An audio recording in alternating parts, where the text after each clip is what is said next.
Cek, cek, cek.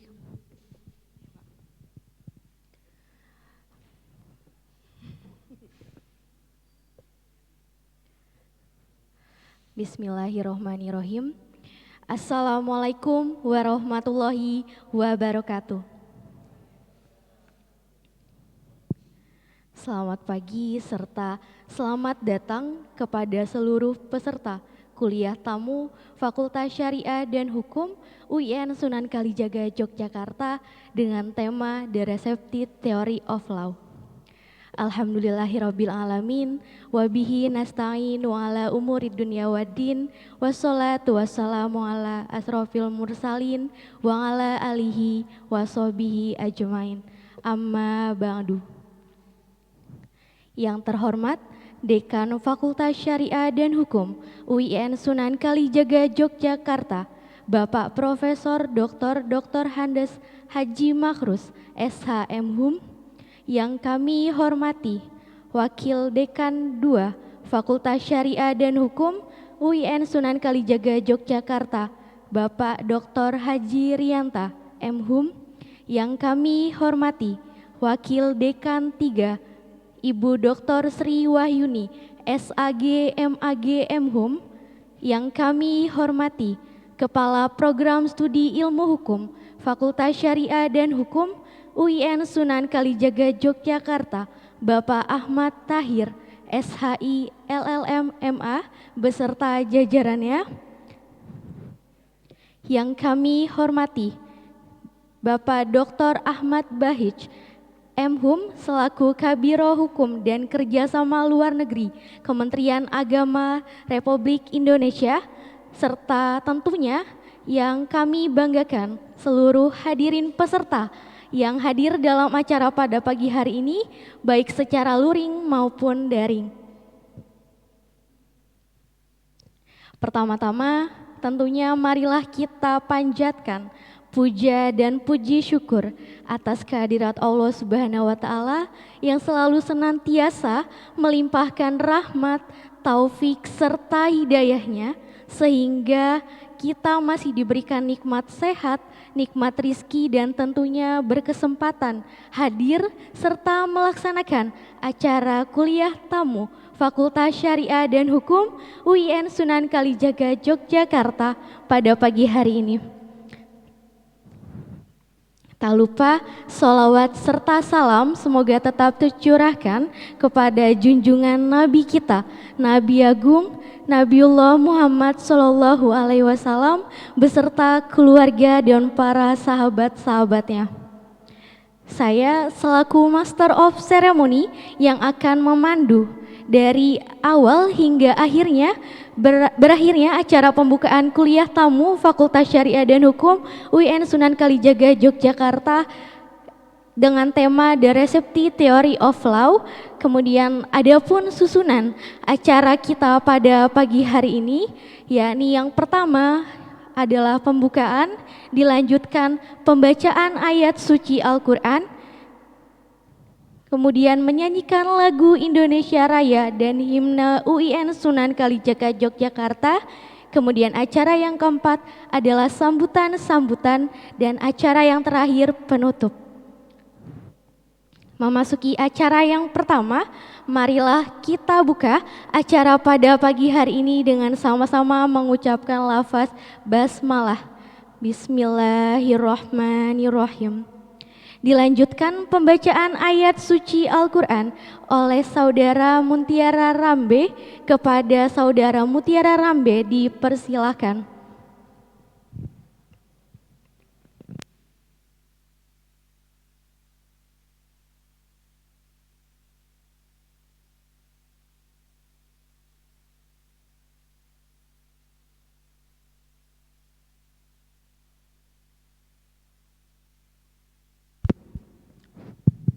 Assalamualaikum warahmatullahi wabarakatuh.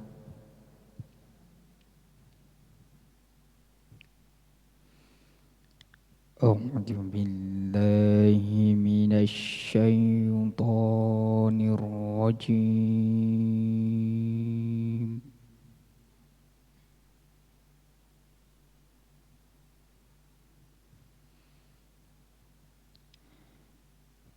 Bismillahirrahmanirrahim.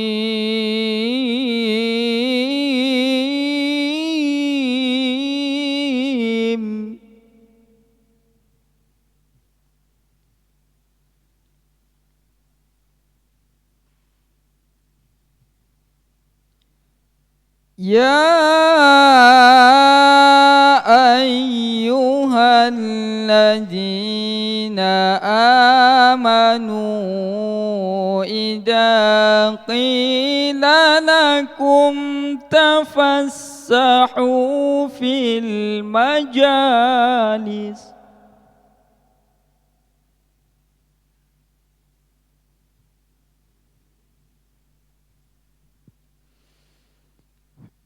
إذا قيل لكم تفسحوا في المجالس فافسحوا يفسح الله لكم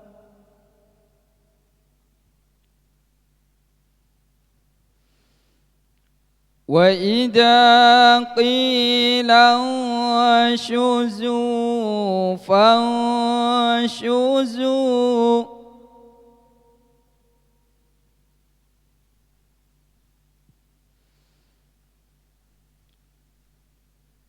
يرفع الله الذين آمنوا منكم والذين أوتوا العلم درجات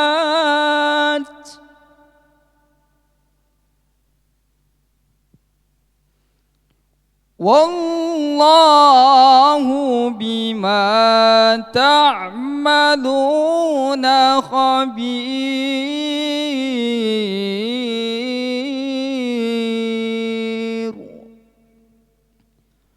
والله بما تعملون خبير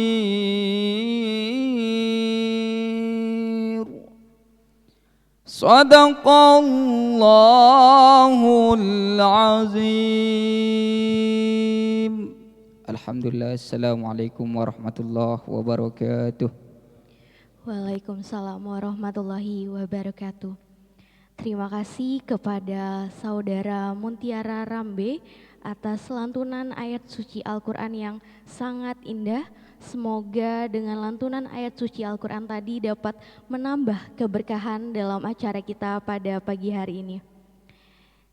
Memasuki acara yang selanjutnya, menyanyikan lagu Indonesia Raya dan himne UIN Sunan Kalijaga Yogyakarta. Hadirin dimohon berdiri.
Hadirin dipersilakan duduk kembali.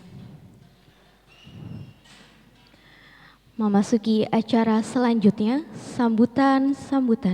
Sambutan pertama akan disampaikan oleh Kepala Program Studi Ilmu Hukum Fakultas Syariah dan Hukum UIN Sunan Kalijaga Yogyakarta, Bapak Ahmad Tahir, SHI LLM MA. Kepada yang terhormat Bapak Tahir dipersilahkan.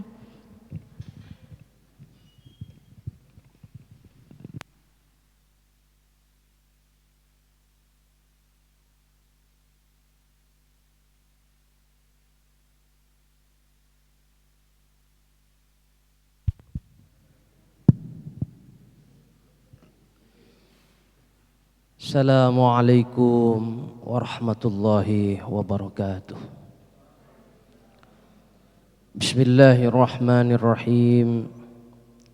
Rabbi shrah li sadri wa yassir li amri wahlul 'uqdatam min lisani yafqahu qawli. Allahumma shalli ala sayyidina Muhammad wa ala ali sayyidina Muhammad kama shallaita ala Ibrahim wa ala ali sayyidina Ibrahim fil alamin innaka Hamidum Majid. Amma ba'du. Yang saya hormati Bapak Dekan Profesor Dr. Makhrus Munajat SHM Hum yang insyaallah bergabung melalui Zoom meeting pada pagi hari ini. Yang kami hormati Dr. Ahmad Bahid SHM Hum, Kabiro Hukum dan Kerjasama Luar Negeri Kemenak RI yang insya Allah bergabung juga melalui Zoom meeting. Yang saya hormati Bapak Wakil Dekan 2 Kiai Haji Dr. Rianta M. Hum yang berkenan hadir pada pagi hari ini. Yang saya hormati Ibu Wadek 3 Ibu Dr. Sri Wahyuni SHM Hum yang berkenan hadir juga pada pagi hari ini. Yang saya hormati pembicara utama pada pagi hari ini yaitu Dr. Samia Koteli dari Perancis. Insya Allah bergabung, mudah-mudahan para panitia, adik-adik mahasiswa Prodi Ilmu Hukum maupun non Prodi Ilmu Hukum yang hadir di tempat teatrikal ini yang mubarak dan yang hadir secara daring melalui di luar ruangan ini. Saya sekali lagi mengucapkan terima kasih atas kehadiran mahasiswa dengan komitmennya yang luar biasa. Saya koreksi tadi MC, jadi bukan kepala ya. Bedanya kepala dengan ketua itu beda. Kalau kepala itu kejaksaan, punya anak buah dari atas ke bawah, itu namanya kepala. Ya, jadi kepolisian itu kepala kepolisian Republik Indonesia, dia punya komando ke bawah. Tapi kalau ketua program studi itu tidak bisa mengomando dosen. Dosen itu setara dengan kaprodi. Jadi tidak kami tiba-tiba nyuruh bawahan. Dosen bukan bawahan kaprodi, tetapi setara dengan kaprodi. Itu bedanya kepala dengan ketua, adik-adik ya, biar Anda bisa membedakan. Bahasanya hampir sama, tetapi beda. Itu yang perlu saya sampaikan. Prodi Ilmu Hukum sangat bersyukur atas terselenggaranya acara kuliah tamu pada pagi hari ini. Terima kasih sekali lagi kepada para panitia yang sudah bekerja keras melaksanakan acara ini. Para pembicara, para dekanat yang sudah hadir juga pada pagi hari ini, kami haturkan terima kasih. Sekali lagi saya dapat kabar adik-adik ya. Saya dapat kabar mendadak dari Ibu Dr. Samia ini. Mendadak pagi ini tiba-tiba dalam keadaan sakit. Kita doakan bersama ya, Panitia menghubungi pagi tadi malam dihubungi masih insya Allah bisa hadir. Mendadak pagi tadi beliau dalam keadaan sangat kurang sehat, sehingga kami sampaikan di forum ini mohon maaf yang sebesar-besarnya atas ketidaksehatan beliau. Kita doakan sekali lagi ya, kita doakan Dokter Samia ini segera sehat, sehingga suatu saat dia akan berjanji insya Allah suatu saat akan kalau sudah sehat akan datang langsung ke Fakultas Syariat dan Hukum UIN Sunan Kalijaga Yogyakarta. Bapak Ibu yang dimuliakan oleh Allah Subhanahu wa taala, sedikit saya menyinggung tentang teori resepsi ini sebelum nanti ada pembicara kedua dan ketiga. Adik-adik jangan khawatir, pembicara kedua dan ketiga tidak kalah hebatnya dari pembicara utama ya. Nah, saya sedikit menyinggung tentang teori resepsi adik-adik sekalian. Jadi teori resepsi ini adalah teori usang sebenarnya ya, sudah teori lama, sudah didebat oleh teori-teori berikutnya. Misalnya teorinya Hazairin dengan teori resepsi exitnya. Jadi sehingga pemberlakuan hukum Islam kemudian diakomodir oleh negara. Apa tandanya? Ada peradilan agama, ada undang-undang haji, ada undang-undang zakat, ada undang-undang wakaf. Jadi diakomodir hukum Islam dalam konteks keindonesiaan. Itu zaman Belanda dulu. Pelopornya siapa? Pelopor teori resepsi itu adalah Snok ya. Walaupun sebelumnya juga ada Cornelis, tetapi dilanjutkan oleh Snok yang luar biasa. Jadi teori ini sangat berpengaruh terhadap keberadaan hukum di Indonesia.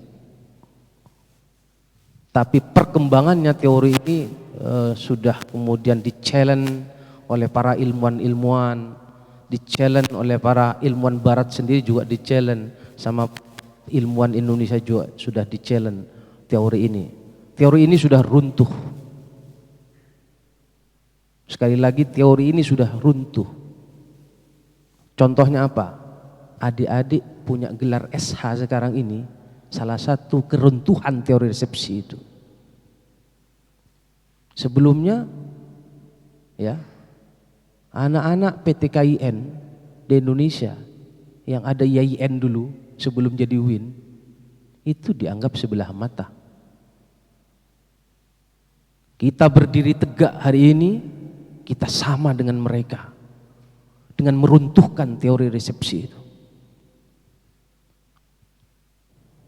Sama.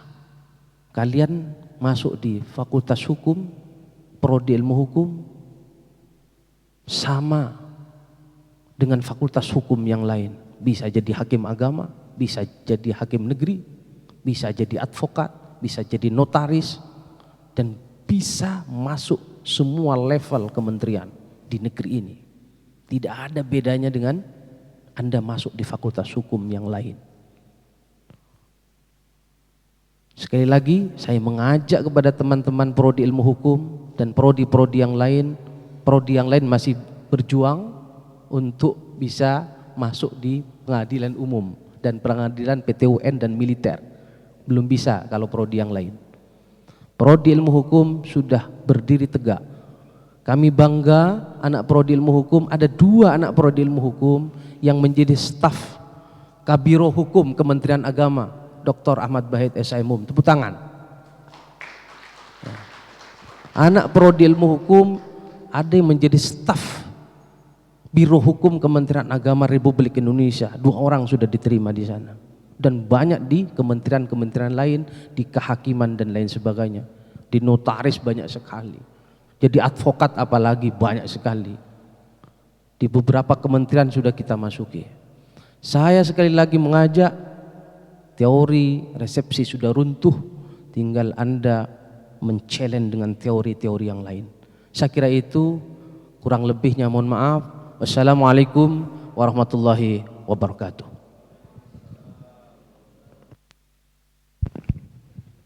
Waalaikumsalam warahmatullahi wabarakatuh. Terima kasih kepada Bapak Ahmad Tahir, SHI LLM.MA, selaku Ketua Program Studi Ilmu Hukum Fakultas Syariah dan Hukum UIN Sunan Kalijaga, Yogyakarta.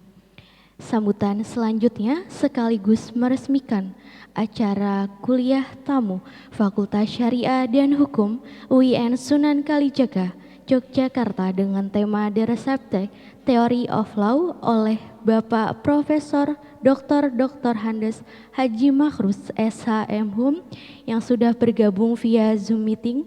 Kepada yang terhormat Bapak Profesor Dr. Handes Haji Makhrus SHM dipersilahkan.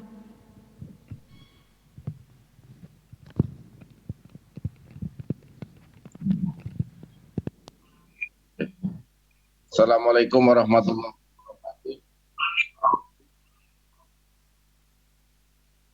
Bisa dengar ya? Terima kasih yang kami hormati para wakil dekan, ketua program studi, sekretaris program studi, dan adik-adik mahasiswa yang saya hormati, dosen tamu kita dari Prancis, Miss Samia Potele, kemudian dosen tamu juga kita yang alumni pendiri program studi ilmu hukum, Bapak Associate Profesor Dr. Haji Ahmad Bahid SHM yang sekarang menjadi Kepala Biro Hukum dan Kerjasama Luar Negeri ada di Kementerian Agama Republik Indonesia.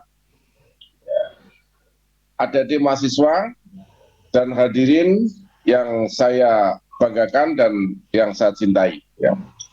Pertama kita panjatkan puji syukur kehadirat Allah Subhanahu wa Ta'ala telah melimpahkan rahmah hidayah serta inayah kepada kita sehingga pada kesempatan pagi ini kita bisa melaksanakan ya kuliah umum dengan dosen tamu Mbak atau Miss Samia Potele dari Prancis, dan nanti insya Allah juga akan disambung oleh Bapak Associate Profesor Dr. Haji Ahmad Bahid SHM selaku Kepala Biro Hukum dan Kerjasama Luar Negeri Kementerian Agama Republik Indonesia.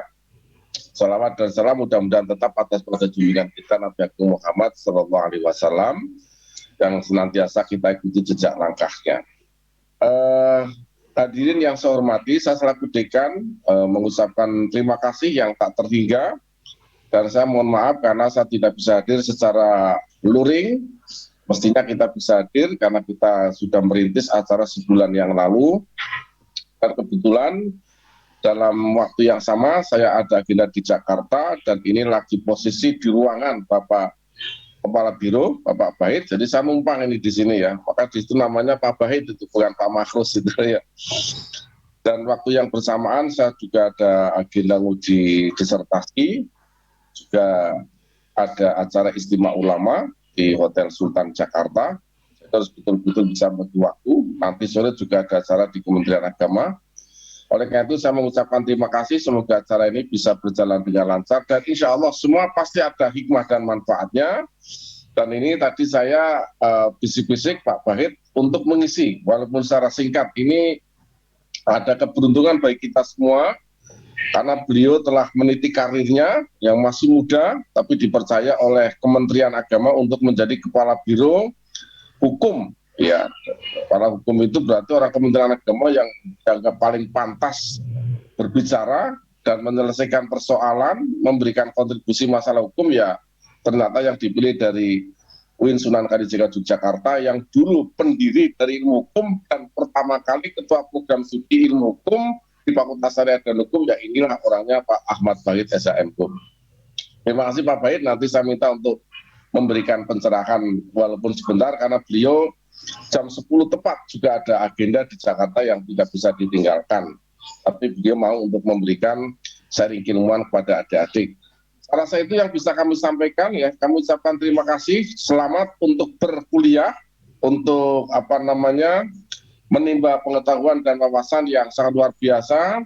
supaya lebih barokah, mari kita buka bersama-sama kuliah tamu Fakultas Syariah dan Hukum dengan tema The Reception Theory of Law pada Fakultas Syariah dan Hukum dengan bersama-sama membaca basmalah. Bismillahirrahmanirrahim. Semoga bermanfaat, kurang lebihnya mohon maaf. Akhirul kalam, wallahul muwaffiq ila aqwamit thoriq. Wassalamualaikum warahmatullahi wabarakatuh. Waalaikumsalam warahmatullahi wabarakatuh.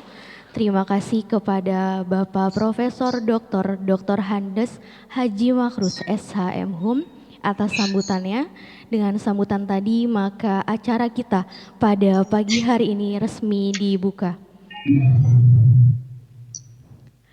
Dengan berakhirnya sambutan tadi dan rangkaian acara sebelumnya, maka berakhir pula acara pembukaan kuliah tamu Fakultas Syariah dan Hukum UIN Sunan Kalijaga Yogyakarta dengan tema The Receptive Theory of Law. Saya selaku Master of Ceremony pamit undur diri dan memohon maaf apabila selama berlangsungnya acara pembukaan tadi banyak kata-kata saya yang mungkin kurang berkenan di hati Anda semua. Saya pamit undur diri. Wassalamualaikum warahmatullahi wabarakatuh.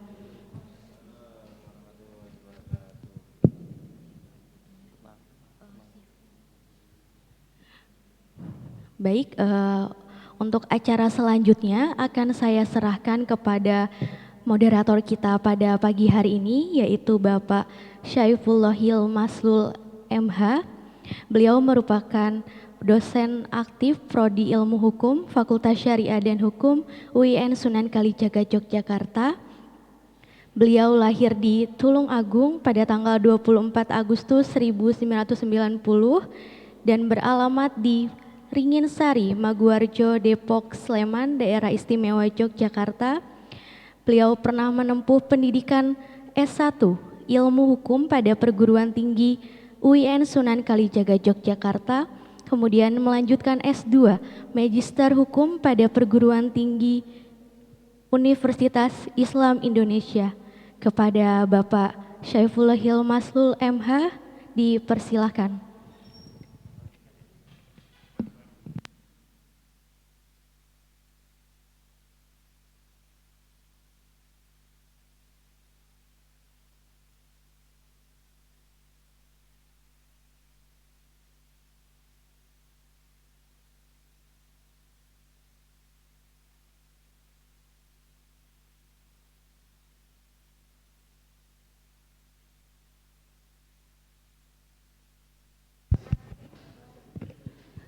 Mohon kepada panitia yang bertugas untuk melakukan sesi dokumentasi.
Bismillahirrahmanirrahim.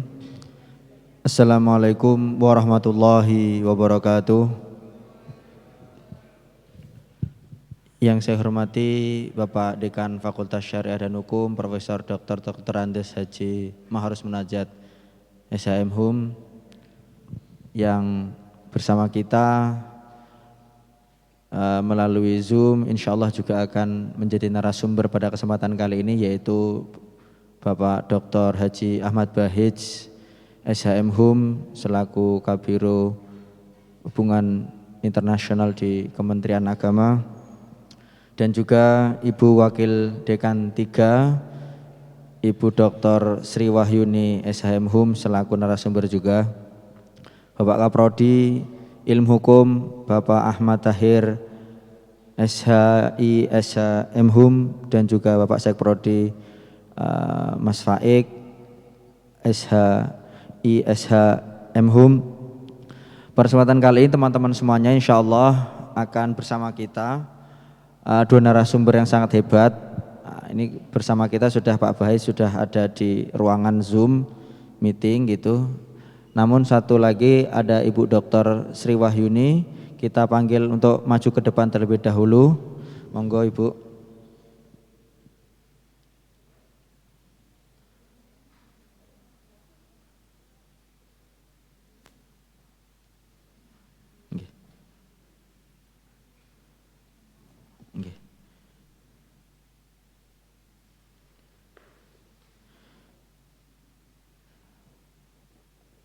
Rekan-rekan semuanya, baik yang ada di ruangan ini maupun kemudian juga ikut bersama kita melalui Zoom meeting, insya Allah meskipun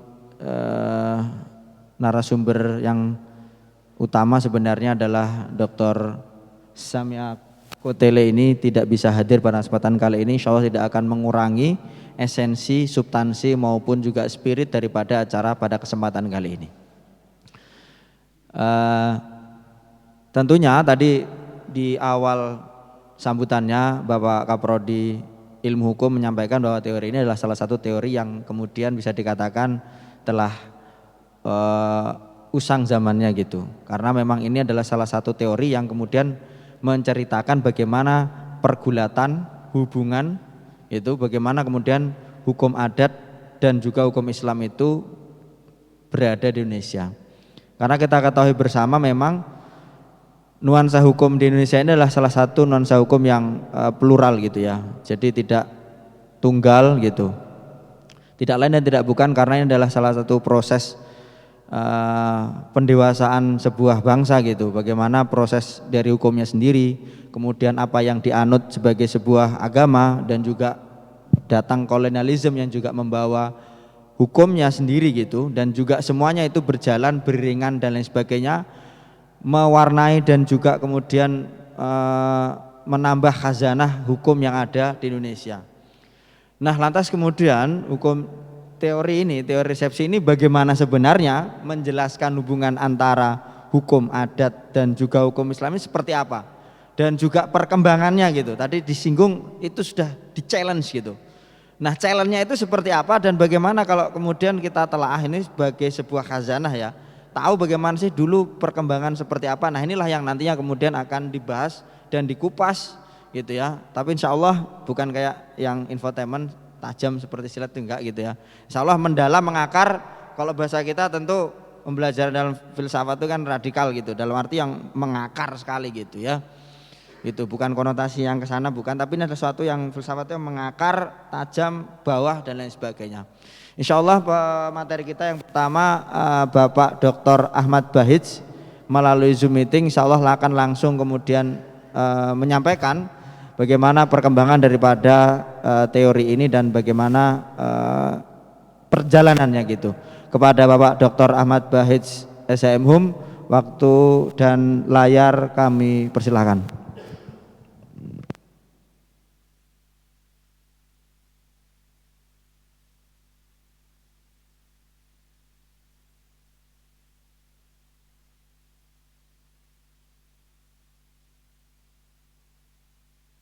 Wa habibina wa syafi'ina Muhammadin wa ala alihi wa ashabihi ajma'in.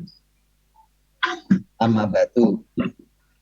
Yang saya hormati Dekan Fakultas Syariah dan Hukum, UIN Sunan Kalijaga Yogyakarta, Bapak Profesor Dr. Andes Kiai Haji Makhrus SHMHUM. Yang kami hormati Bapak Wakil Dekan 1, Bapak Dr. Samsul Hadi MAG, Bapak Wakil Dekan 2, Bapak Dr. Haji Riyanta MHUM, dan Ibu Wakil Dekan 3, Ibu Dr. Sri Wahyuni SAK SH MH MHUM. Ya. Tak terasa sudah lama saya meninggalkan Fakultas Syariah dan Hukum, padahal baru 1 bulan belum ada. Alhamdulillah hari ini tadi pagi saya dikunjungi oleh Pak Dekan. Itu di belakang itu Pak Dekan. Nah, itu Dekan. Berkunjung ke ruangan saya di Hukum dan Kerjasama Luar Negeri. Berbahagia rasanya ada teman-teman kolega bisa bersilaturahmi ke sini. Dan kami ditunjuk untuk memberikan ya sedikit tentang bagaimana teori resepsi ini. Oke, mahasiswa baru semua, mahasiswa Prodi Ilmu Hukum yang saya cintai dan yang saya banggakan, ya, sudah bergabung di sini ada 114, tadi ada 119 mahasiswa yang bergabung di Zoom untuk kuliah umum. Nah, pertama saya ingin menyampaikan terlebih dahulu tentang teori resepsi. Tadi kalau tidak salah dengar ya, saya di belakang mendengar Pak Ketua Prodi Ilmu Hukum Bapak Ahmad Tahir SH LLM menyampaikan tentang bagaimana teori resepsi itu. Memang teori resepsi itu adalah teori yang sangat berpengaruh di dalam pemberlakuan hukum di Indonesia pada zaman kolonial. Teori ini digagas oleh Senok Burgronje, seorang orientalis yang kemudian ditugaskan oleh pemerintah Hindia Belanda memetakan bagaimana posisi hukum Islam dan hukum adat. Kemudian Senok Burgronje ini kemudian menggagas sebuah teori namanya teori resepsi. Yang intinya teori resepsi ini, hukum Islam itu diterima oleh masyarakat Indonesia apabila diterima oleh masyarakat adatnya. Jadi tidak serta-merta hukum Islam itu bisa dilakukan di Hindia Belanda kecuali telah diserap atau telah diterima. Resepsi itu kan artinya diterima, ya, diterima oleh masyarakat adat. Nah, ini yang menarik perkembangan teori resepsi di Indonesia setelah kemudian Senok Burgronje menelurkan teori ini.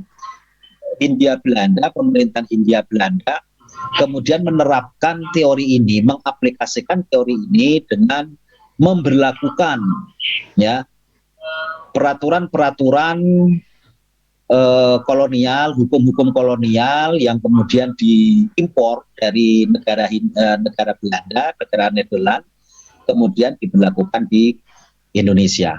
Sampai kemudian Indonesia menyatakan kemerdekaannya 17 Agustus 1945. Jadi kalau kita lihat perjalanan hukum di Indonesia pada zaman kolonial, ya, khususnya kolonial Hindia Belanda pasca VOC, ya, itu sangat dipengaruhi secara kuat oleh teori resepsi dari Senok Burgronje ini.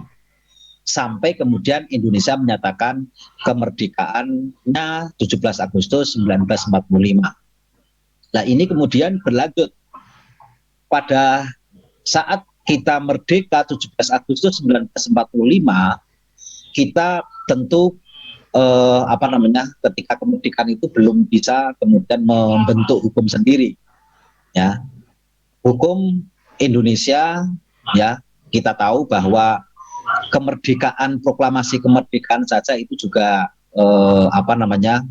harus tergesa-gesa, ya, dilakukan secara cepat, ya, bahkan tanpa persiapan, boleh kita katakan seperti itu.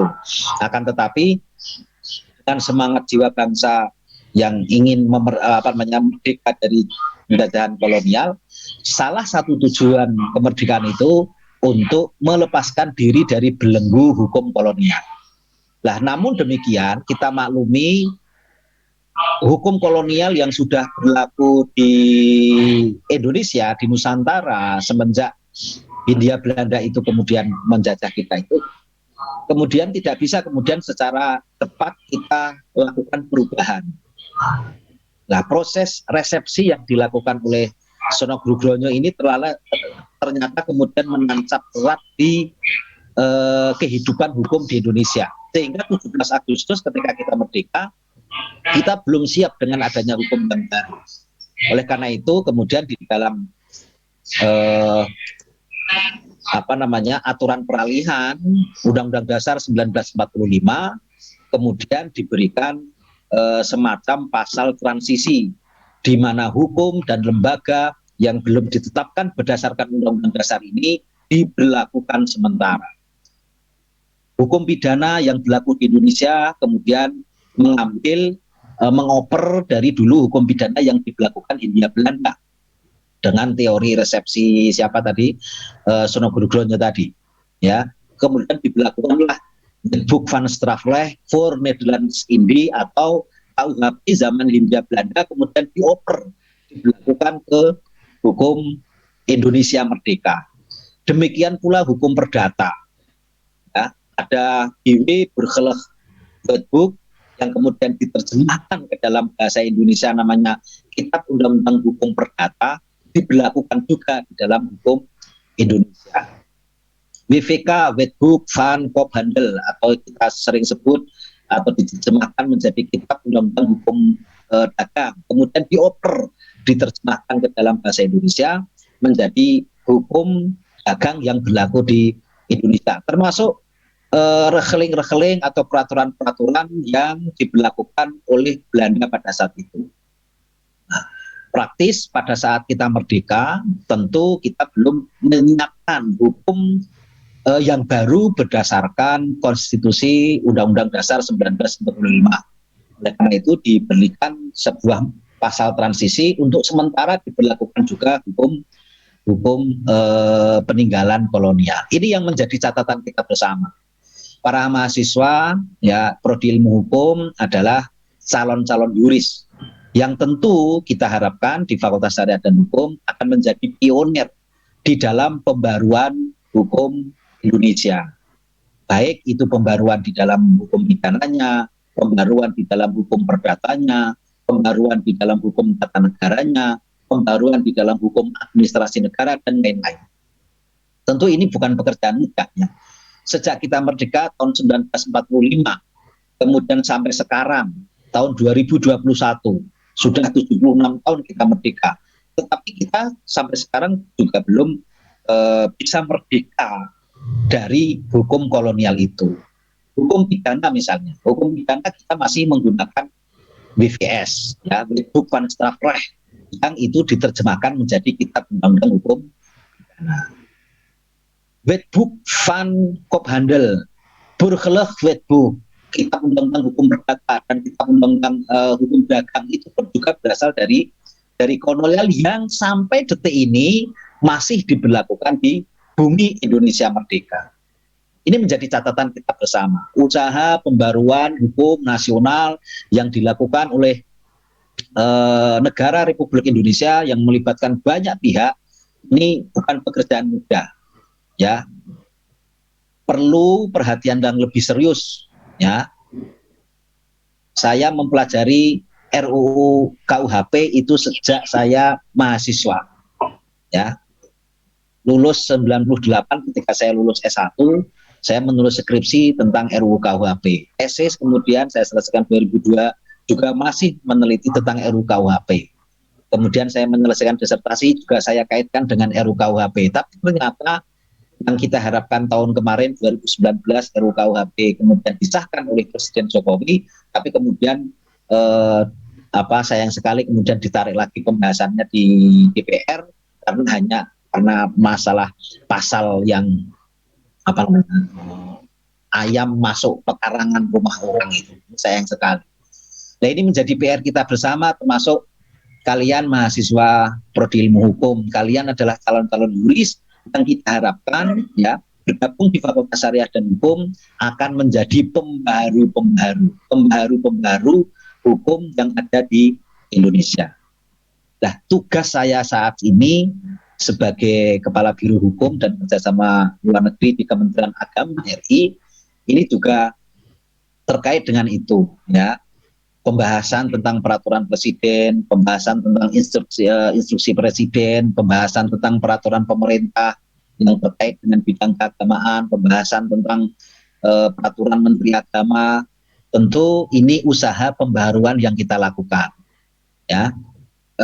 Oleh karena itu kepada adik-adik mahasiswa semua, mahasiswa baru Prodi Ilmu Hukum, giatlah belajar, tetap bersemangat dan berjuang keras untuk negara bangsa ini agar kita terbebas dari belenggu hukum kolonial. Kita merdeka, negara Indonesia merdeka. Salah satu adalah menjadi negara yang merdeka dari hukum kolonial. Kita secara politik sudah merdeka dari kolonialisme Belanda, tetapi dari hukum kita masih terbelenggu dengan adanya hukum-hukum yang masih warisan kolonial dan masih berlaku sampai saat ini di Indonesia.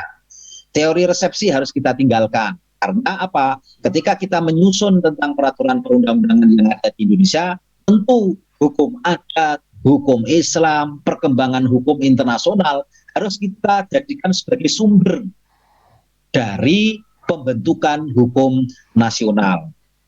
Tentu kita melihat bahwa Pancasila adalah sebagai sumber dari segala sumber hukum, yang itu juga mengedepankan ada nilai-nilai hukum agamanya, nilai-nilai hukum Islam, ada nilai-nilai hukum adatnya, ada nilai-nilai tentang kemanusiaannya, dan tidak melupakan bagaimana perkembangan hukum yang ada di internasional. Kita melihat sekarang real di Indonesia, ketika kita menyusun sebuah peraturan perundang-undangan, kita tidak bisa meninggalkan dari hukum Islam, hukum adat, hukum internasional, hukum negara lain sebagai sumber dari pembentukan hukum nasional. Kalian nanti mahasiswa ketika di semester 7 mengambil mata kuliah perbandingan hukum, mengambil mata kuliah hukum-hukum negara yang lain, ini dalam rangka supaya bisa mengenal lebih jauh, masuk ada mata kuliah hukum adat, ada mata kuliah hukum Islam, hukum pidana Islam, hukum perdata Islam, dan lain-lain. Ini dalam rangka apa? Kita mengumpulkan data, kita mengumpulkan sumber, supaya ketika membentuk hukum nasional sesuai dengan nilai-nilai kepribadian dan kehidupan bangsa Indonesia. Mungkin itu yang bisa kami sampaikan.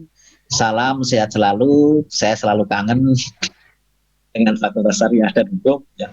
Ada Putri Wayuni, Arianto, Pak Samsul, ya sehat selalu, sukses selalu, dan teman-teman ada Pak Maslul ya, Mas Maslul dan dosen-dosen semuanya ya. Kalau saya pulang pasti saya mengunjungi Fakultas Syariah. Kemarin hari Jumat saya juga ke Fakultas Syariah menemui Pak Dekan, sekarang gantian Pak Dekan datang ke ruangan saya. Ya, demikian yang bisa kami sampaikan. Kekurangan, kekhilafan, kami mohon maaf yang sebesar-besarnya, mohon pamit. Karena jam 10 nanti ada pelantikan analis hukum. Ya, mungkin saya gambarkan dulu. Di Biro Hukum ini ada profesi namanya legal drafter. Legal drafter itu perancang peraturan perundang-undangan. Nanti kalian juga harus mempelajari itu. Kemudian yang kedua ada profesi namanya analis hukum, yang nanti jam 10 akan ada pelantikan. Nah, ini mereka adalah sarjana-sarjana hukum semua. Termasuk ada satu bidang lagi namanya advokasi hukum di biro saya. Nah, mereka adalah sarjana-sarjana hukum, dan alhamdulillah ada 2 alumni Fakultas Syariah dan Hukum, ada 2 alumni Prodi Ilmu Hukum Ya, kakak-kakak kelas kalian yang sudah bergabung di biro saya ada 2 dan kemarin sudah kita ketemu ya. Satu namanya Pak Sakdul Bakri, Mas Sakdul Bakri. Ini alumni ilmu hukum angkatan 2012 atau 2013 ya. Kemudian ada satu lagi Mas Ismunanda, itu alumni Prodi Ilmu Hukum angkatan 2019. Itu ya, silakan menjadi mahasiswa ilmu hukum yang berkompeten ya, siap untuk mengabdikan dirinya untuk pembangunan hukum nasional. Kekurangan kelebihan saya mohon maaf yang sebesar-besarnya. Wallahul muwaffiq wa huwal musta'an. Assalamualaikum warahmatullahi wabarakatuh. Salam sehat semua, sukses selalu. Waalaikumsalam warahmatullahi wabarakatuh. Kami ucapkan terima kasih kepada Bapak Dr. Haji Ahmad Baiz SH MHum atas pemaparan materinya. Terima kasih di kesibukan beliau yang begitu padat masih menyempatkan waktunya untuk kemudian memberikan materi dan juga sekaligus wejangan bagi kita semuanya. Tentunya teman-teman semuanya, tadi banyak materi yang bisa kita dapatkan. Namun begitu ada satu hal yang menarik yang kemudian diamanahkan saya kira kepada baik kami pribadi maupun juga kepada teman-teman semuanya, bahwa ini kan kemudian hukum kita ini apa yang disampaikan oleh Pak Dr. Ahmad Baiz tadi kan masih terjajah atau masih kemudian nuansanya peninggalan kolonialisme gitu, dan kita memang nyata-nyata belum bisa kemudian meninggalkan itu. Kita masih menggunakan warisan-warisan lah kita katakan seperti itu, ataupun kemudian peninggalan-peninggalan kolonialisme yang tentunya kita seharusnya sebagai negara yang sudah merdeka itu secara mandiri gitu. Nah, salah satu bekal yang kemudian kita bisa bawa untuk mencapai kemerdekaan secara institusi hukum itu ya, dalam arti peraturannya gitu kan, adalah SDM yang kemudian memiliki spirit untuk kemudian terus berusaha mempelajari apa sebenarnya yang dibutuhkan dalam perkembangan sistem hukum nasional yang ada di Indonesia. Tanpa memperpanjang lagi, Ibu narasumber yang kedua kita, Ibu Dr. Sri Wahyuni, insya Allah akan memaparkan materi selanjutnya. Untuk operator, apakah sudah di-share materi? Ya, tanpa memperpanjang waktu, saya serahkan forum ini baik yang di Zoom meeting ataupun kemudian secara luring kepada Ibu Dr. Sri Wahyuni. Waktu dan layar dan waktu kita aturkan. Baik, terima kasih. Bismillahirrahmanirrahim. Assalamualaikum warahmatullahi wabarakatuh. Alhamdulillah wa syukurillah. Tanpa mengurangi seriusnya acara ini ya, walaupun ini narsum dadakan-dadakan ya, tapi kita orang Indonesia justru punya banyak riset gitu ya. Kalau orang asing mungkin risetnya cuma berapa bulan. Kita punya banyak riset terkait ini. Tadi dari Pak Tahir sudah memaparkan, Pak Bahij sendiri, yang Pak Bahij itu menjadi ketua ini yang apa, badan ini yang membentuk KUHP itu. Nah itu, jadi dia punya pesan itu. Nah Ibu punya riset-riset terkait dengan bagaimana sejarah penerapan hukum Islam di Indonesia, politik hukum. Saya pernah penelitian di era Orde Baru dan Reformasi. Sehingga kita bisa share terkait dengan teori resepsi yang kata Pak Tahir sudah jadul gitu ya, kalau bahasa anak sekarang itu sudah jadul, teori jadul itu teori masa Hindia Belanda. Makanya kemudian kalau bisa ditampilkan sekilas tadi beberapa detik sebelum tampil, saya membuat slide sedikit biar ada inilah ya, biar ada pandangan gitu. Saya membuat judul teori resepsi dan politik hukum Islam di Indonesia. Jadi ketika berbicara teori resepsi, ini tidak lepas dari bagaimana upaya dan perjuangan umat Islam ingin menerapkan hukum Islam di Indonesia. Dan ini dari masa ke masa mengalami kayak perubahan-perubahan ideologi, perubahan gerakan dan sebagainya. Nah ini akan lebih menarik gitu kan. Teori resepsi kata Pak Tahir jadul, tapi bagaimana perkembangan berikutnya? Nah ini sangat-sangat dinamis. Pertama, saya mulai dari sejarahnya dulu ya, politik penetrasi hukum Belanda di era kolonial. Kenapa hukum Indonesia kok hukum Belanda gitu kan? Sebelum ke teori resepsi, saya punya teori transplantasi hukum. Nanti silahkan cek di YouTube saya dan saya terbitkan bukunya, transplantasi hukum. Mungkin Anda sering dengar transplantasi ginjal, transplantasi apa ya. Tapi saya dan beberapa mazhab yang menganut perbandingan hukum itu menganut teori transplantasi hukum, terlepas dari pro dan kontra apakah transplantasi hukum itu benar nyata atau tidak ya, saya mengamini bahwasanya telah terjadi transplantasi hukum di berbagai belahan dunia termasuk Indonesia. Karena apa? Pengaruh dari masa kolonialisme. Jadi hukum itu, transplant itu apa? Dicangkok gitu ya. Hukum itu dicangkok ya, transplantasi itu kan bahasa biologi sebenarnya kan. Bagaimana kemudian kita mencangkok itu apa? Misalnya kita pengen mangga gitu ya, mangga biar rasanya manis dicangkok dari pohonnya yang manis, kemudian nanti kalau udah dicangkok tahu ya itu kalau biologi kan dikasih diserut, kemudian dikasih serabut, dikasih tanah gitu kan biar akarnya ada, kemudian ditanam. Sehingga apa? Dia sama rasanya manis, tapi kalau dari biji katanya enggak manis. Nah ini transplantasi kemudian dikembangkan di kedokteran gitu ya, transplantasi ginjal, mata, bahkan apalagi jantung dan macam-macamnya itu. Nah hukum, bagaimana transplantasi hukum? Hukum itu juga ditransplant.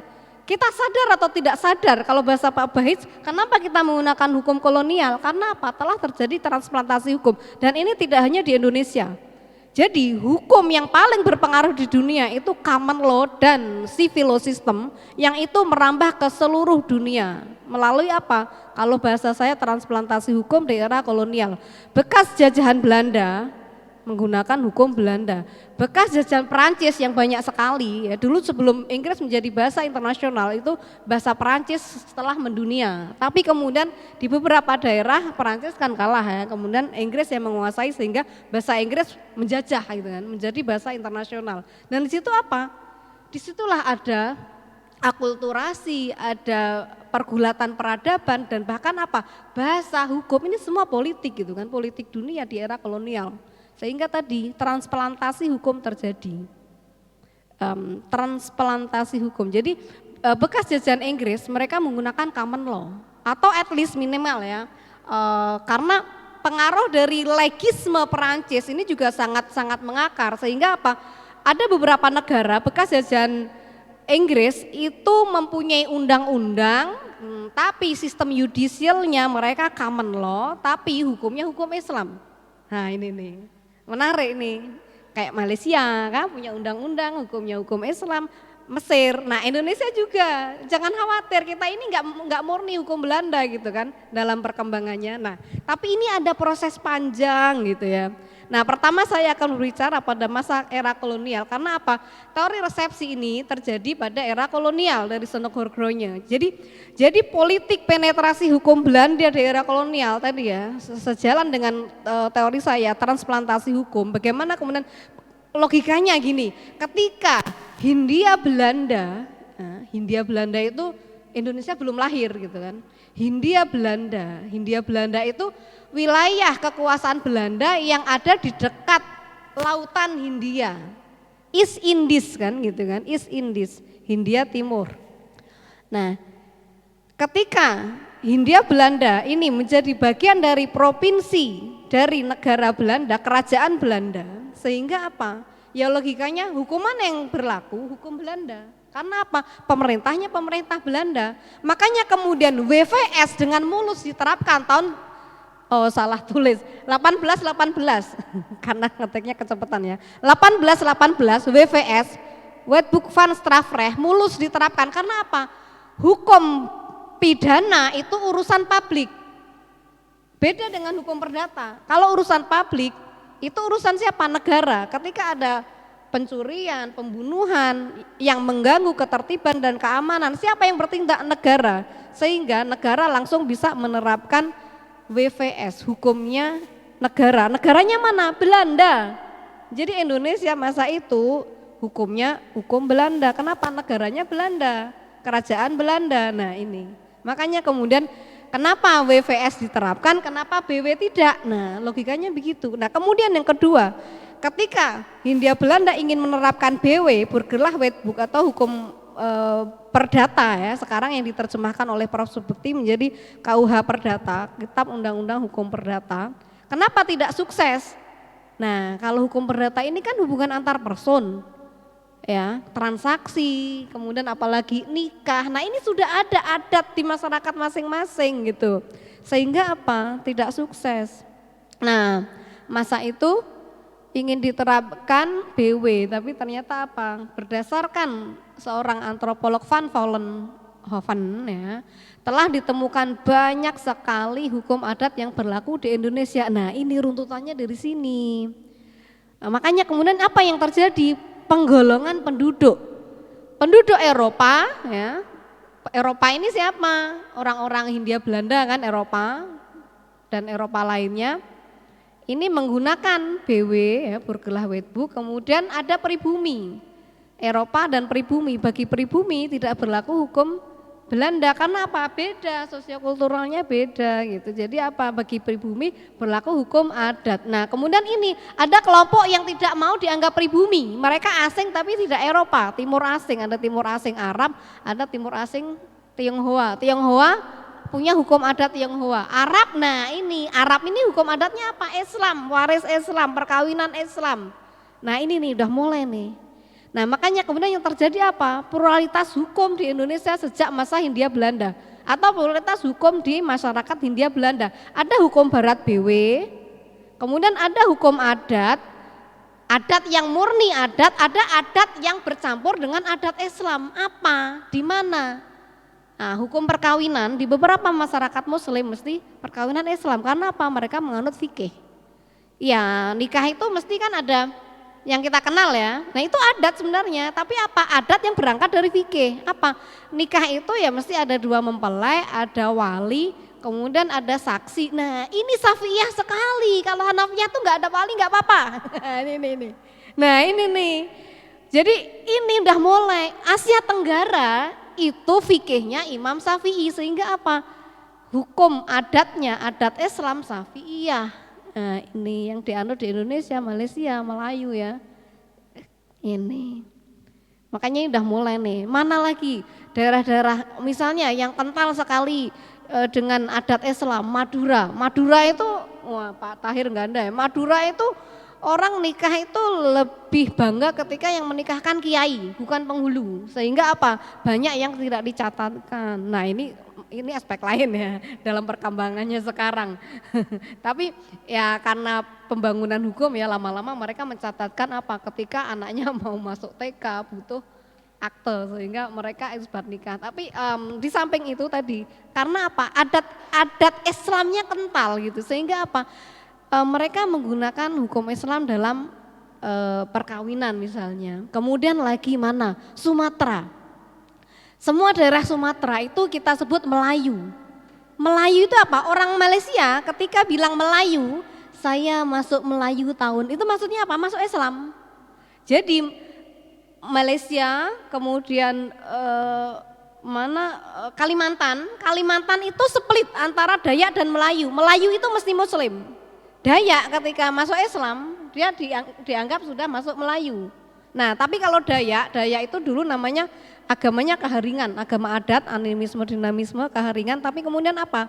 Ketika dipaksa oleh pemerintah untuk masuk agama yang diakui, mereka banyaknya masuk Kristen atau Katolik. Sehingga apa? Simbol Dayak itu menjadi simbol Yesus. Padahal apa? Dayak itu agama aslinya keharingan. Nah saya nggak berbicara itu, kalau mau berbicara itu panjang lagi, saya punya riset-riset tentang itu. Tapi yang di sini yang kemudian saya tarik kemudian apa? Melayu itu identik dengan Muslim, sehingga apa? Adat berkelindan, adat bergulat dengan hukum Islam. Di Sumatera, nah Sumatera kan kerajaan Muslim sejak awal ya, Samudra Pasai berkembang semua. Jadi Aceh, kemudian mana lagi Padang. Ya, Sumatera Barat itu katanya adat persandikan sarak bersandikan kitabullah. Jadi Sumatera itu majority Muslim Melayu sehingga apa adatnya adat Islam. Kemudian Kalimantan Muslim Melayu, Jawa, nah Jawa tadi saya sebut Madura. Bagaimana dengan Jawa-Jawa yang lain? Jawa ini dulu pengaruh Hindu sangat kuat era Majapahit. Nah jadi kemudian baru masuk Islam. Nah Islam ini akhirnya apa? Walaupun ada kemudian masa ini ya Mataram Islam, kemudian ada Demak, ada Wali Songo. Tapi apa yang terjadi? Sebenarnya di Jawa ini masih agak bergulat antara Islam Jawa, adat Jawa dengan adat Islam itu sendiri. Tapi di beberapa daerah ya Islam sangat kental gitu ya, di Jawa Timur, Jawa Barat, Jawa Tengah. Nah itu. Sehingga ya tadi bagaimana posisi hukum Islam dan hukum adat ya tadi. Karena mayoritas masyarakat Hindia Belanda itu Muslim sehingga adatnya adat Islam. Nah ini makanya kemudian, nah di sini bagaimana politik hukum Belanda ini gagal gitu. Karena apa? Masyarakat Muslim sudah menganut tradisi hukum Islam. Ya, baik dari segi ibadah ya, ibadah ada sholat, puasa, sholat Jumat, kemudian nah segi muamalah misalnya apa? Nikah. Saya belum sebut waris. Waris ini pengecualian. Saya meneliti banyak lokasi waris ini banyaknya adat dan belum adat Islam. Nah, tapi paling enggak yang perkawinan ya, perkawinan ini kental sekali dengan adat Islam. Nah, ini jadi makanya kemudian yang terjadi apa? Pergulatan antara hukum adat dan hukum Islam, dan ini hukum Islam menjadi satu common gitu ya. Karena apa? Mayoritas Muslim. Nah ini sudah mulai di sini. Makanya kemudian teori-teori tentang pemberlakuan hukum Islam pada masa Hindia Belanda itu ada teori resepsi in complexu pertama. Maksudnya apa? Kompleksu semuanya. Jadi apa? Masuk Islam secara kafah gitu ya. Jadi hukum Islam atau syariat Islam berlaku bagi orang Islam secara keseluruhan. Nah ini pertama idealismenya ini.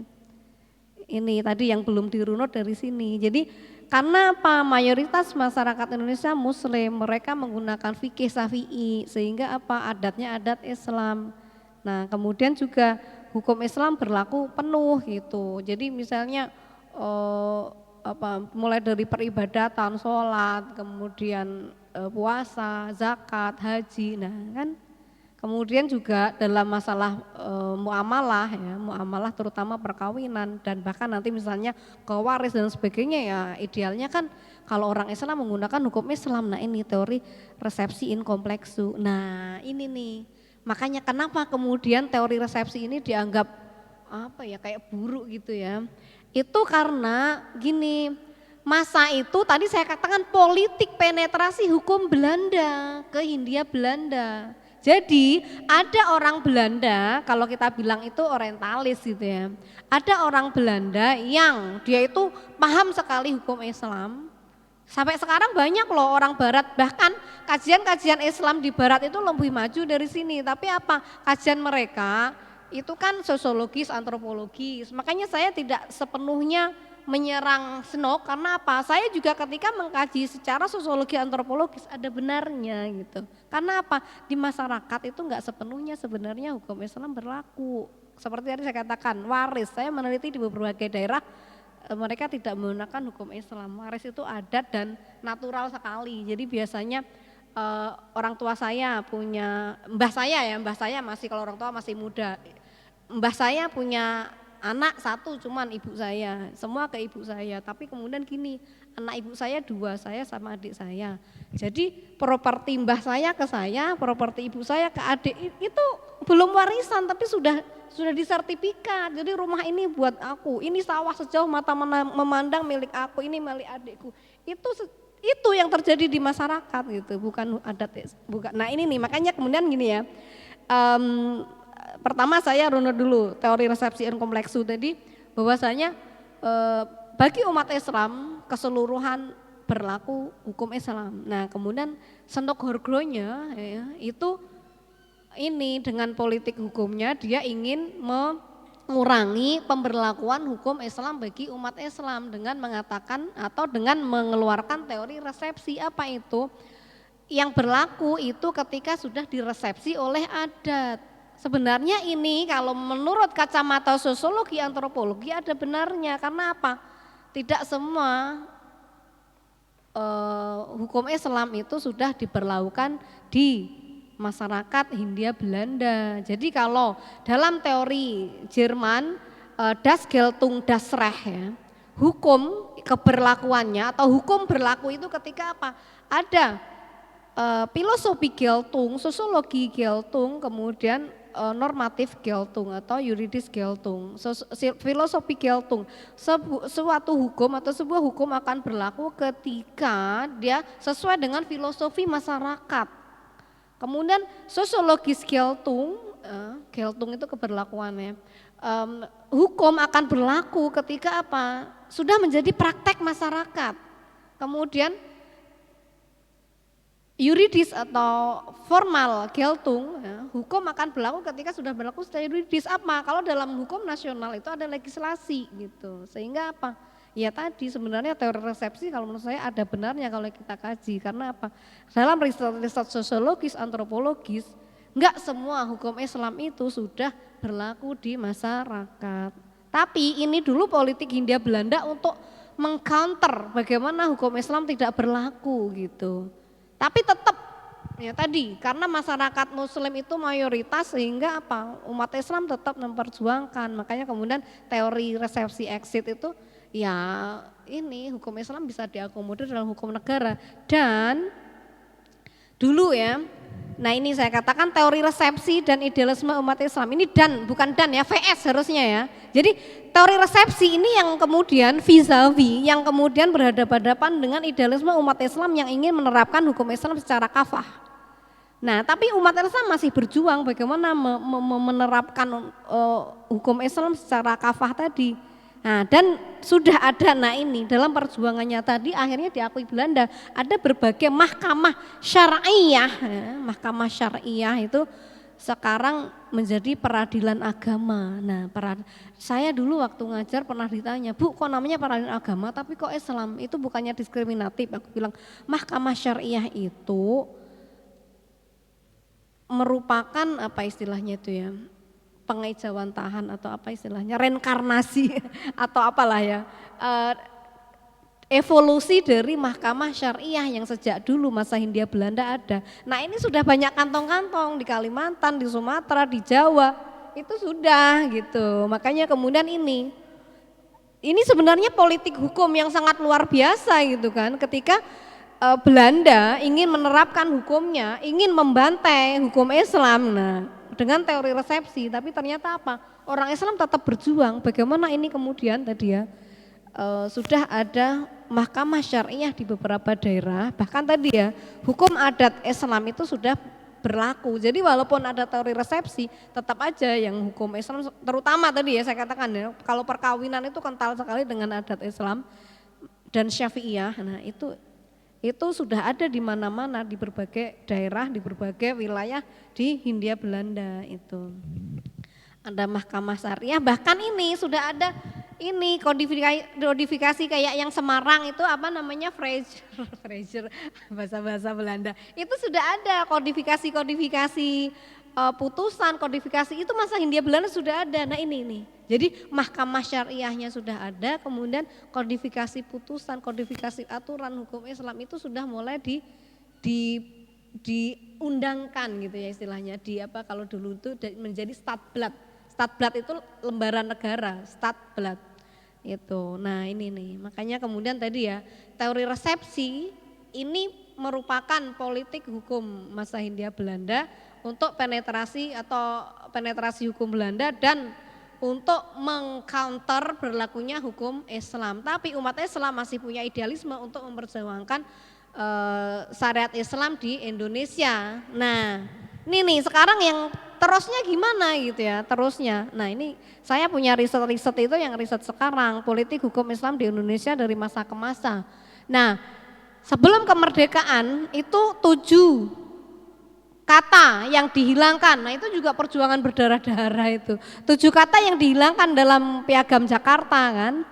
Nah di situ juga sebenarnya masih runtutan ini. Bagaimana umat Islam ingin menerapkan syariat Islam secara kafah di Indonesia gitu kan. Makanya kemudian Pancasila sila pertama dalam Piagam Jakarta itu jangan keliru Piagam Madinah ya.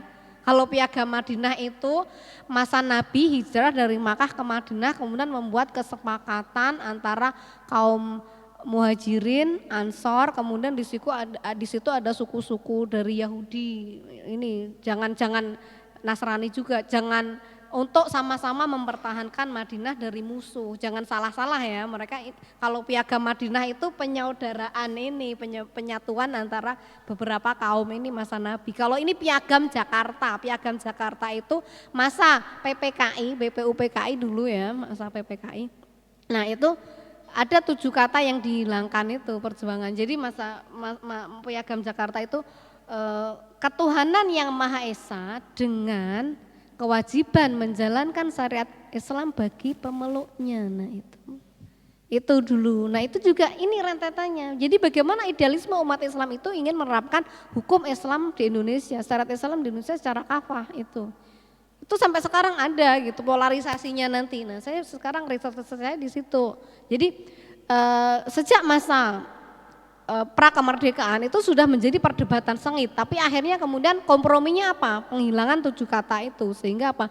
Ketuhanan yang Maha Esa, titik.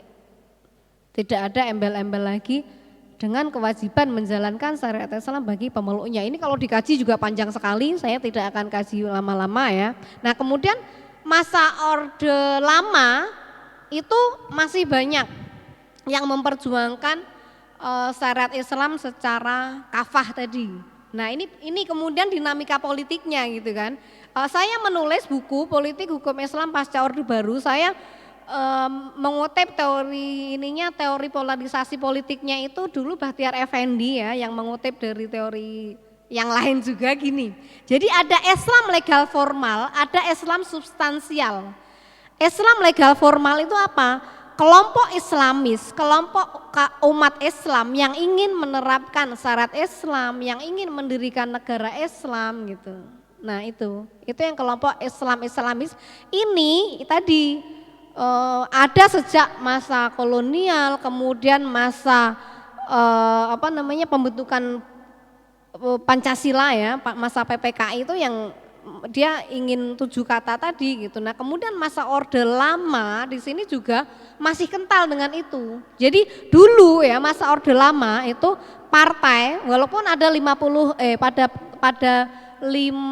pemilu 55 itu ada 50-an partai, tapi partai itu bisa displit secara ideologis itu apa? Partai Islam, partai nasionalis dan partai komunis. Itu partai Islam apa yang besar di situ? Masyumi NU. Nah kelompok Masyumi ini yang masih konsisten ingin menerapkan syariat Islam dan sebagainya. Jadi mereka termasuk NU juga mungkin ya, karena dulu yaitu polarisasinya kelompok Islam kemudian nasionalis. Nah nasionalis ini Soekarno ya, tapi kemudian Soekarno ingin merangkul semuanya dengan Nasakom. Nah komunis ada, kenapa komunis sejak dulu ada? Karena memang ini bagaimana pasca Perang Dunia Kedua itu yang terjadi perang dingin, perang ideologi antara demokrasi liberal Barat dengan sosialis komunis di timur gitu, yang kemudian membentuk Uni Soviet itu. Makanya sejak dulu ada komunis. Menurut saya itu bukan satu kesalahan sejarah, bukan satu kesalahan rezim, tapi itu memang sejarah ya begitu karena memang masanya gitu ya. Dan itu wah ngeri perang dingin itu perang ideologi kan, orang saling berebut pengaruh. Makanya sejak dulu ya ada eksis PKI itu. Jadi Islam, nasionalis, komunis gitu. Nah ini Orde Lama. Bagaimana komposisi umat Islam dan perjuangannya? Ya di masa itu orang masih ingin menerapkan hukum Islam, makanya kemudian ada pemberontakan DITI. Nah ini nih, jadi mohon maaf, yang diklaim oleh pemerintah, terutama dalam tanda kutip Orde Baru sebagai pengkhianat Pancasila itu apa? Selain komunis ada DITI, kelompok Islam. Makanya kemudian polarisasinya sampai sekarang begitu. Ada ekstrim kanan, ekstrim kiri. Nah, sampai sekarang. Nah, ini saya runut dulu. Jadi ada DITI. Nah, ini ada kantong-kantongnya. Ada kantong-kantongnya. Misalnya di Sulawesi, kemudian di Jawa Barat. Kalau PKI kan Madiun, saya Ngawi dekat. Sampai ada di Ngawi itu monumen Suryo yang gini itu katanya dulu diseret sama PKI.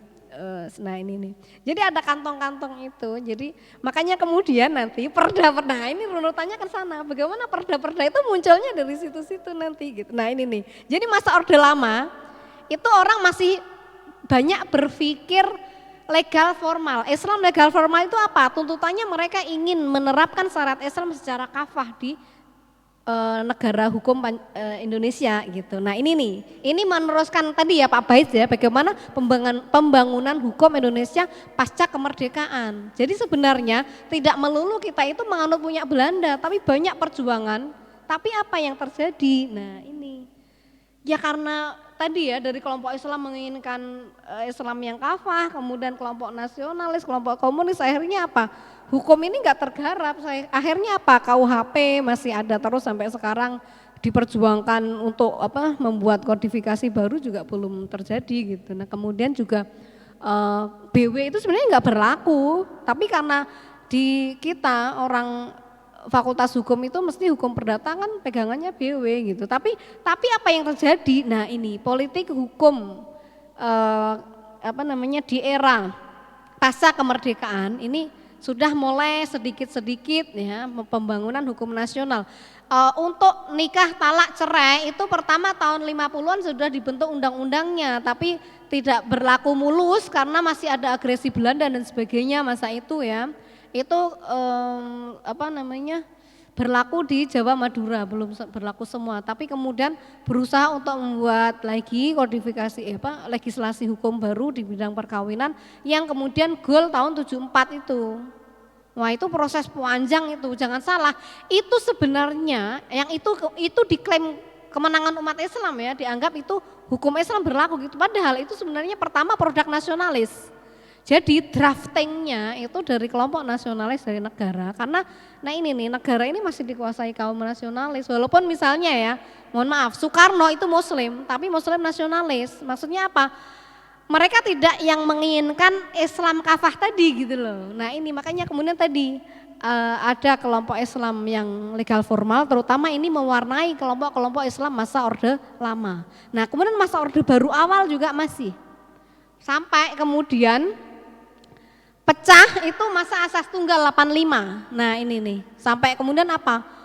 Organisasi-organisasi Islam yang tidak berdasarkan Pancasila itu dibubarkan atau harus membubarkan diri. Nah itu termasuk Masumi korbannya itu. Nah ini nih, makanya kemudian nanti ada pergeseran dari yang legal formal ke Islam substansif. Di situ apa? Islam substansif itu kelompok Islam, umat Islam yang tidak menginginkan lagi syariat Islam secara kafah, tapi apa? Bagaimana mereka memperjuangkan nilai-nilai Islam dalam kehidupan berbangsa bernegara NKRI yang Pancasilais. Nah ini nih, ini jadi babak baru dimulai di situ.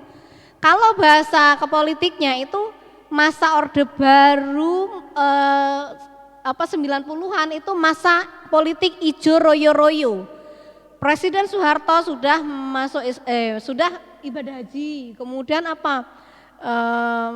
Ada KHI ya, kemudian ada undang-undang KHS baru-baru, undang-undang ini tentang peradilan agama. Nah, yang aku lulus tadi cerita tentang UU perkawinan itu sebenarnya yang mengolah itu kelompok nasionalis, tapi apa yang terjadi pada masa legislasi gedung DPR diduduki oleh kelompok Islamis demo.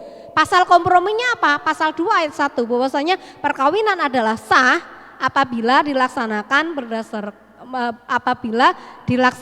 menurut hukum agama dan kepercayaannya masing-masing. Kayaknya bukan seperti itu. Jadi perkawinan adalah sah apabila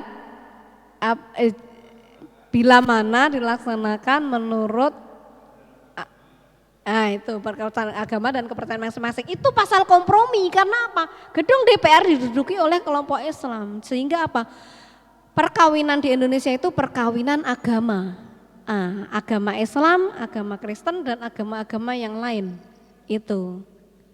Jadi ada beberapa pasal kompromi di situ, termasuk itu yang kuat banget di situ. Sehingga apa? Hukum agama menjadi landasan hukum perkawinan. Ini kembali lagi tadi. Perjuangan umat Islam untuk menghalau teori resepsi. Nah kalau diurut begitu. Nah ini makanya kemudian tadi ya masa Orde Lama, Orde Baru, kelompok Islam ini masih idealis untuk menginginkan syariat Islam. Tapi kemudian pada masa Orde Baru akhir, ya, politik ijo royo-royo di situ Soeharto, Presiden Soeharto sudah akrab dengan kelompok Islam dan kelompok Islam ini sudah merubah ideologi gerakannya apa? Mereka semakin jinak gitu ya, mendekat ke pemerintah. Jadi ada harmonisme antara kelompok pemerintah yang nasionalis dengan kelompok Islam.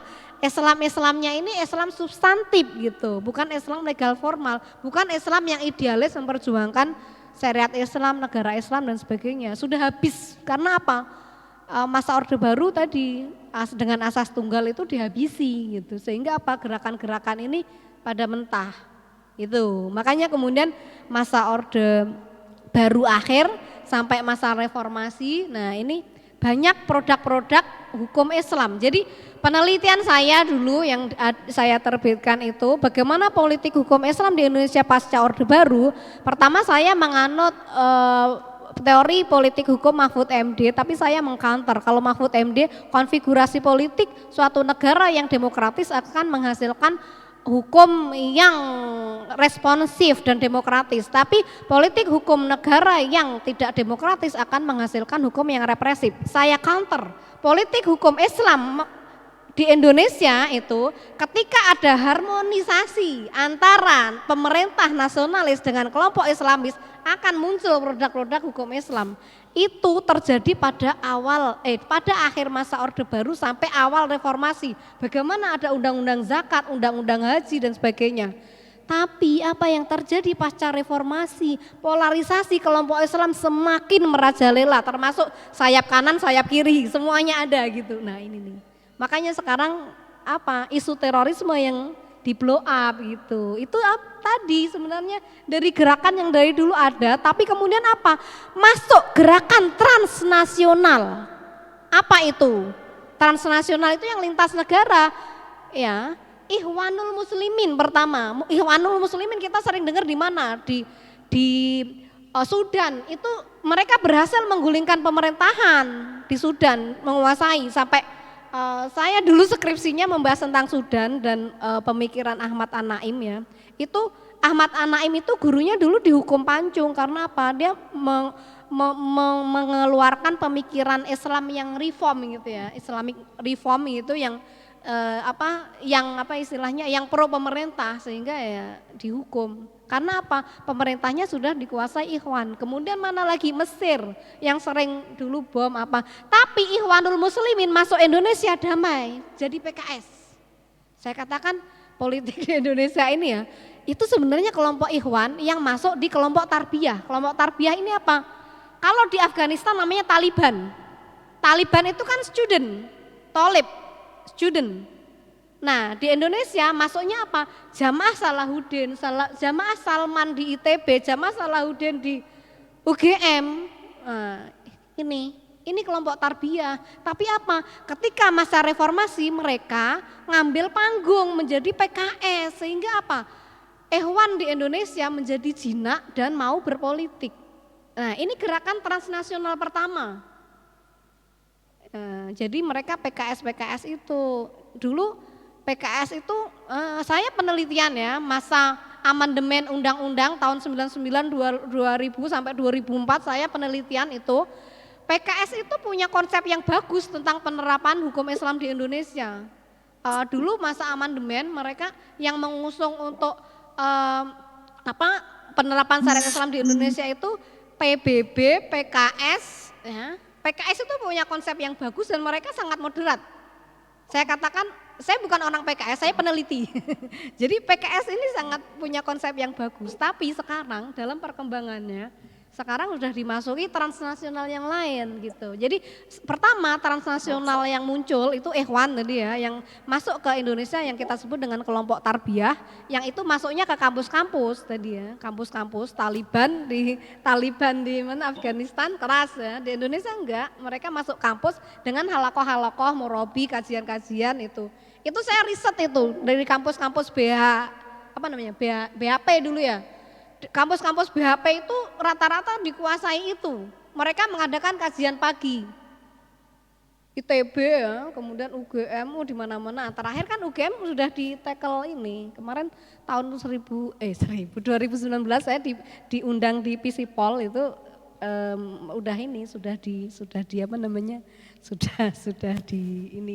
sudah istilahnya udah digeser gitu ya, sudah di-tackle sama rektorat gitu. Dulu masjid kampus saya di panel tahun 2000.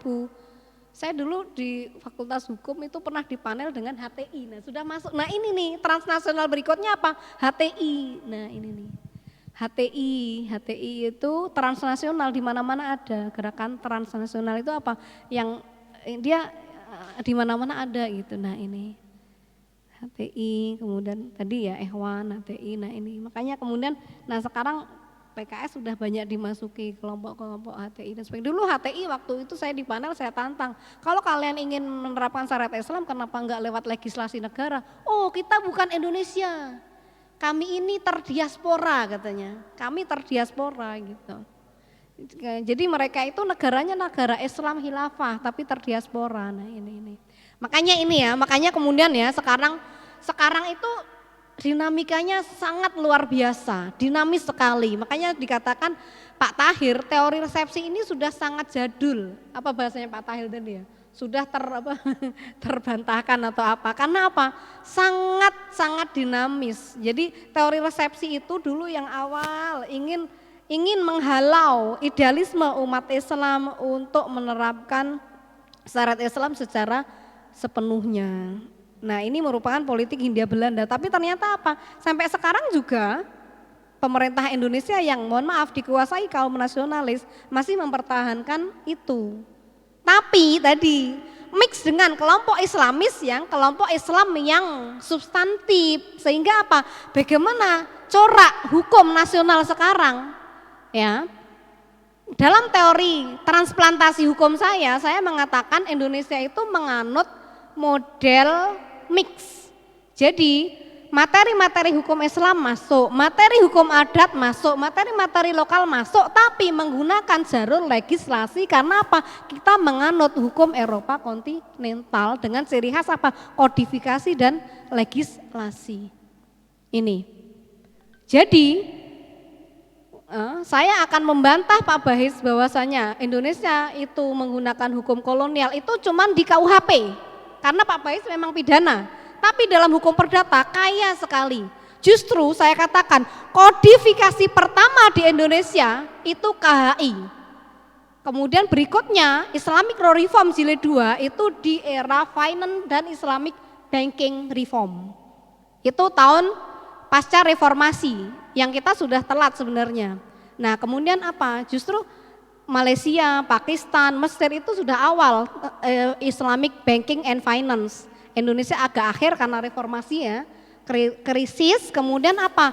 Tahun 98 dalam Undang-Undang Perbankan menganjurkan untuk bank konvensional untuk membuat bank syariah. Nah, sekarang sudah semua bank syariah Indonesia. Dan amandemen Undang-Undang Peradilan Agama mengamanahkan. Nah ini satu yang luar biasa. Malaysia nggak punya, yang lain nggak punya. Malaysia itu untuk perkembangan Islamic finance and banking mereka lebih pesat. Tapi untuk dispute, untuk sengketa mereka ke British common law, ke peradilan common law, bukan peradilan mahkamah. Jadi peradilan mahkamah di Malaysia itu kayak dulu Indonesia pada masa Orde Lama.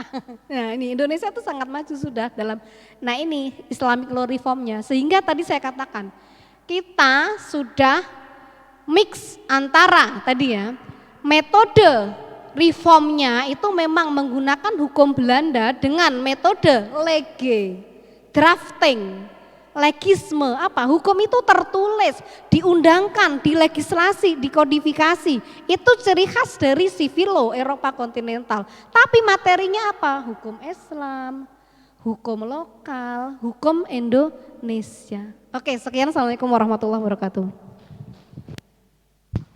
Waalaikumsalam warahmatullahi wabarakatuh. Kita haturkan terima kasih yang sebesar-besarnya kepada pemateri yang kedua. Ya, begitu banyak ya mengakar dan bagaimana perkembangannya gitu. Dari yang awal mulanya sampai kemudian perjalanannya, sampai kemudian perkembangannya, dan bagaimana sebenarnya hal-hal ini kemudian bisa terjadi gitu.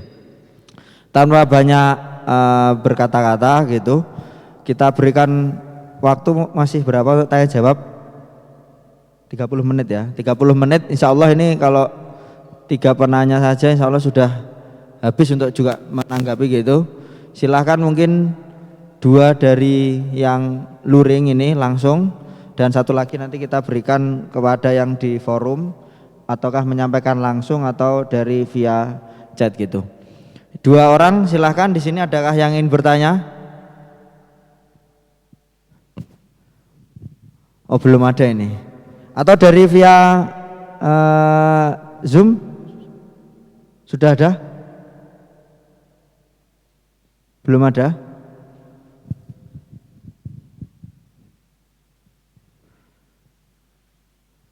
Oke. Kita masih tunggu 1-2 menit. Kalau memang dirasa memang sudah sangat paham gitu ya, karena memang ini dijelaskan langsung ya, baik dari bagaimana perjalanannya. Ini kan juga pematerinya tidak hanya akademisi gitu, tapi juga researcher gitu. Jadi antara tekstualnya dan bagaimana implementasinya di tengah-tengah masyarakat itu kan sangat kemudian dikuasai, sehingga bisa menjelaskan begitu panjang gitu. Dan bahkan sebenarnya tadi masih banyak amunisi-amunisi yang disembunyikan gitu kan. Tadi misalkan soal waris gitu ya, terus perkawinan-perkawinan misalkan yang terjadi berdasarkan adat, misalkan kayak kaharingan gitu tadi dan sebagainya, itu sebenarnya masih belum dijelaskan oleh Ibu Dr. Sri Wahyuni itu. Jadi amunisi sebenarnya masih banyak banget gitu. Tapi karena tentu keterbatasan waktu dan juga fokus kita pada kesempatan kali ini adalah berkaitan dengan resepsi ya, teori resepsi ini, maka kemudian ya hanya sebatas kemudian hal-hal yang dibahas pada kesempatan kali ini. Sudah ada tanya? Cukup? Oke, baik teman-teman semuanya, terima kasih atas waktu dan luangan waktunya untuk kemudian menyediakan waktu untuk datang kemari maupun ikut di Zoom meeting. Saya kira kita bisa cukupkan pertemuan pada kesempatan kali ini. Saya ucapkan terima kasih kepada seluruh jajaran dekanat dan juga Kaprodi dan Sekprodi Ilmu Hukum atas terselenggaranya acara ini, beserta juga Ibu Wakil Dekan 3 Fakultas Syariah dan Hukum dan juga Bapak Dr. Ahmad Bahij atas penyampaian materinya. Itu saja dari saya. Insya Allah teman-teman semuanya sudah dapat menyimpulkan teori resepsi itu seperti apa. Nah, gitu. Dan apa yang kemudian teman-teman harus lakukan sebagai buah bentuk kontribusi terhadap pembangunan sistem hukum nasional kita, yang tadi sudah banyak disampaikan juga. 1 dan 2 hal itu perlu kemudian diberikan kontribusi dari kita semuanya. Kita akhiri teman-teman semuanya dengan membaca hamdalah. Wassalamualaikum warahmatullahi wabarakatuh. Waalaikumsalam warahmatullahi wabarakatuh. Waalaikumsalam warahmatullahi wabarakatuh.